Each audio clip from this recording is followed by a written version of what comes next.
Hi guys, Arthur here from Homeowner DIY. Guys, this is your quick tip of the week.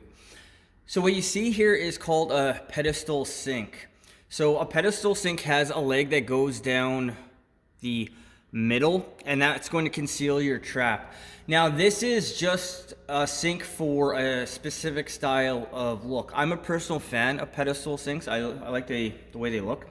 But really what it is, it's the sink itself is mounted to the wall, just like a wall mounted sink, and then the leg underneath it is decorative. Now, a couple things that you need to know if you're going to install a pedestal sink.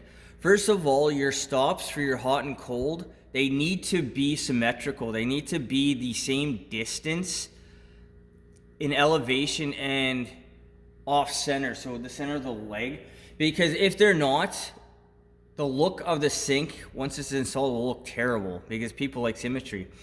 Another thing is your drainage, the trap arm. It needs to come out right behind the leg here. If it comes off to the side and then you go over to the leg, it's just gonna, again, look absolutely horrendous. Now, one of the trade-offs with a pedestal sink opposed to a typical cabinet is storage space. You're not going to have any storage space for a pedestal sink. If you have a powder room, which is a half bathroom, this will be generally in a high traffic area, so when you have guests, they don't need to go upstairs.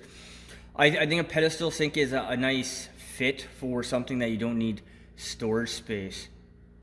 Otherwise, when it comes to a pedestal sink, like I said, this is a style. If you're going to install a pedestal sink, your plumbing has to be bang on your rough-in. The leg itself needs to be right in front of where the trap arm comes out of the wall, so it conceals everything. And then your hot and cold, which are over here, they need to be the same height and the same distance apart from the center of the leg, so you have a nice clean look. Now, in 20 years of me plumbing, I've never actually done a pedestal sink per se. I've done many wall mounted. But the difference between a wall mount and a pedestal sink is just the big decorative leg that goes down the middle. Guys, that is your quick tip of the week.